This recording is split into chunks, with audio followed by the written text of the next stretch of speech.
Hi everyone. Today we're going to be doing a horseback riding specific workout to help to strengthen your body while we are out of the saddle during this kind of terrible time. I know lots of girls that are missing their ponies and want to get back into their show season. So the best thing you can do in this time is just keep working on strengthening yourself. So when you're ready to get back in the saddle, you're going to be as strong as possible. Some of the girls I've been working with should have been doing your workouts diligently over the last little while. So you should be strong enough to be ready to do these harder moves today. Anyone can do these, so even if you're not a horseback rider but you want to have, a fun, different sort of workout, definitely jump in and give this one a go. So we're going to just start out with a warm-up to get our hips activated. We're going to sit in the 90-90 position, which means front leg is at 90 degrees, back leg is at 90 degrees.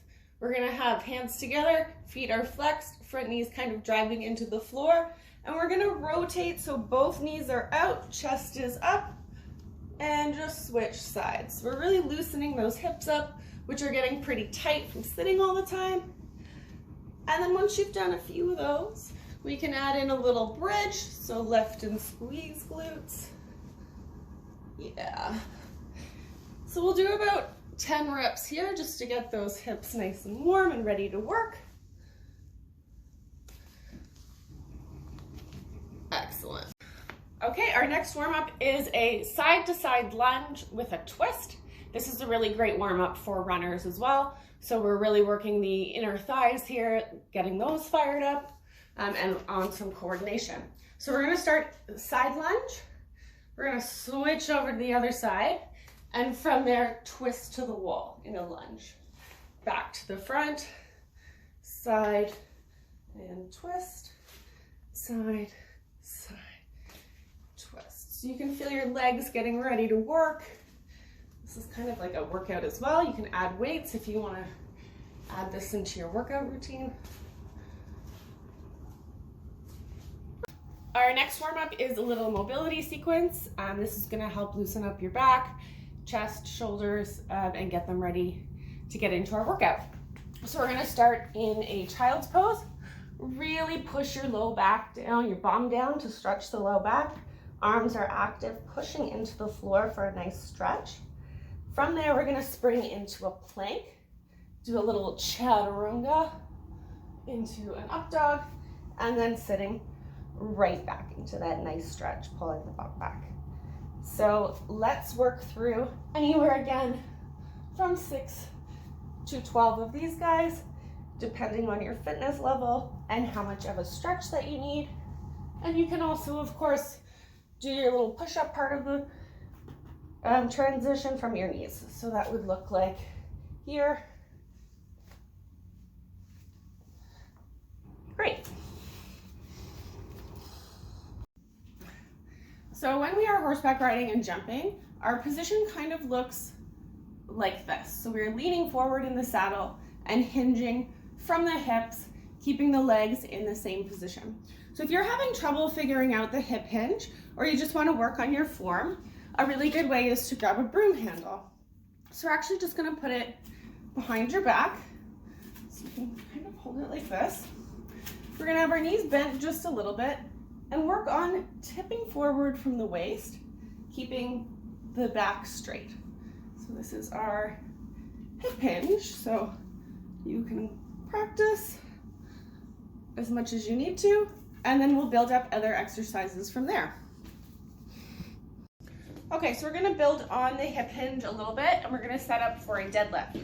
So a deadlift is a really great exercise to strengthen the backs of your legs, your hamstrings, your glutes, low back, core. So I've just got a big looped band here, but if you have dumbbells, you can use dumbbells as well. So I'm just gonna step on the band, and we're gonna give it a little bit of a cross actually. And I'm gonna hold it pretty low. So our knees are bent just about 20 degrees, shoulders are back, and we're really tightening up through the core.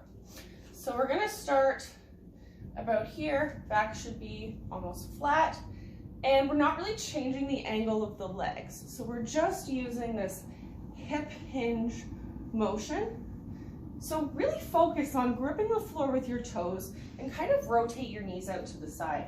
And that's going to allow for more activation. So slow and controlled. Squeeze the glutes at the top if you'd like. And you should really feel this pull through the back of your legs. So alternatively, if you don't have a band, take our baby cans and pretend these are heavy. And we're just traveling down the fronts of the legs with these and coming right back up. Okay, so this is like a Romanian deadlift or stiff-legged deadlift. Pretty safe to do. Okay, hello, so we've relocated right now because I need something pretty heavy to attach this band to. You don't have to do this with a band, you can just do it on the floor, even holding weights if you want. So I put the band underneath the bed. You can use a bench, again, or underneath your door. So we're just gonna set up with the band around the hips. You wanna move so you've got a nice resistance, you've got a pillow under the knees, and we're gonna sit back right on your heels and lift up and squeeze so you're really feeling that in your glutes and your hamstrings. And Whiskey's having a good time with us as usual.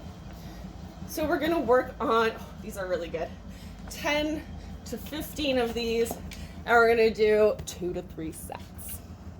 So this next one is a great exercise. We're incorporating a squat with a little bit of a shoulder raise, kind of mimicking the riding position.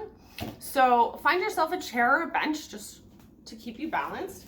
And then if you want, I've got these little books on the floor. So I'm just gonna elevate my toes a little bit. So I'm getting a little bit of that riding position. And we're coming down into a squat and reaching forward. So working on balance, I can see I'm leaning forward a little bit too much.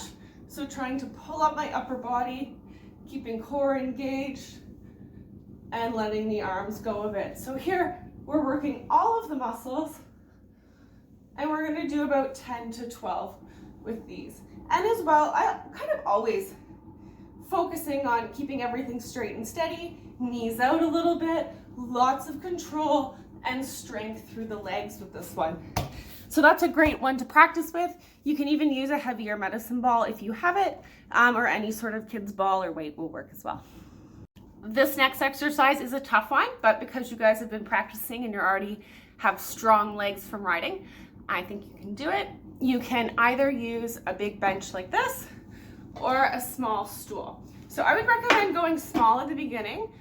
Keep in mind I'm pretty strong, so I'm going to use the bench. So what we're going to do is get ourselves kind of set up into a plank, a side plank position. Keep your hips nice and straight, and we're going to lift the lower leg up to the top bench. So we're really working the inner thighs on the leg that's on the bench here. This is a pretty challenging exercise.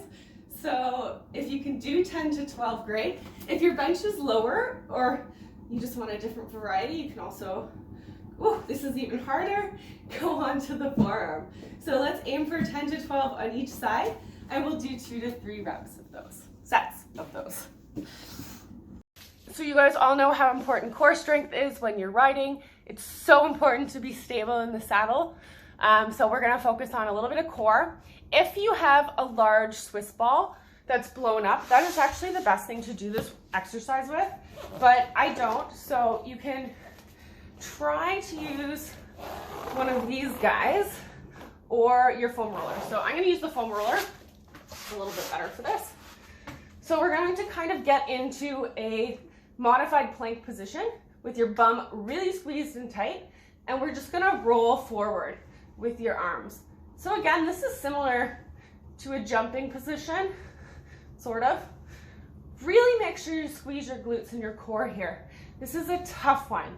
You can see most of my body isn't moving, but I'm shaking. So you can focus on maybe about 12 of these if you can. Go slow and be careful.